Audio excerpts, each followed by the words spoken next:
లేని సాగు సావరాదు, ఆడపిల్ల లేని సాగు సావరాదు, సొన్నాయి లేని పెళ్లి ఏరాదు. నాకు మాత్రం 7 మంది కొడుకులు పుట్టిర్రు. నాకు ఆడపిల్ల కావాలంటుంది కదయ్యా దేవత. ఎక్కడ మొక్కినా ఏం చేసినా ఈమెకు మాత్రం ఆడపిల్ల లేదు.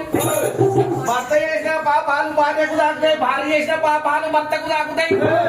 నాకు ఆడపిల్ల కావాలని చెప్పేసి కనిపించిన రాయికల్ల మొక్కింది, కనిపించిన గుడికల్ల మొక్కింది.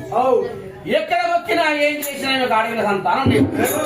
ఎందుకనంగా మద్దప్పి గౌతుండు మర్రి కొట్టిండు.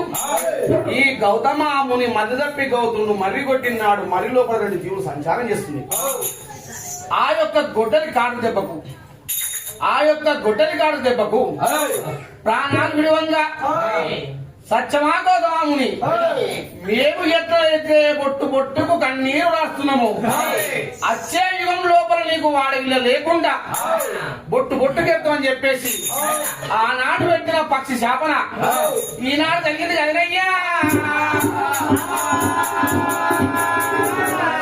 ఏది ఏమైనా కానీ నాకు ఈ కొడుకు వద్దు, నాకు ఒక బిడ్డ కావాలని చెప్పేసి ఆ యొక్క ప్రార్థన చేసే వరకల్లా ఆమెకు తెలిసిన వాళ్ళు ఏం చేసి శ్రీశైల మల్లికార్జున స్వామి గుళ్ళు ఇట్లా నువ్వు శుద్ధి చేసినట్టయితే, శ్రీశైల మల్లికార్జున స్వామి గుళ్ళు నువ్వు శుద్ధి చేసినట్టయితే కాకులమైన కాబట్టి వికారమైన కాబట్టి ఆ యొక్క గుడి రడగప్పు బెడగప్పు వాసనతో ఉంటది.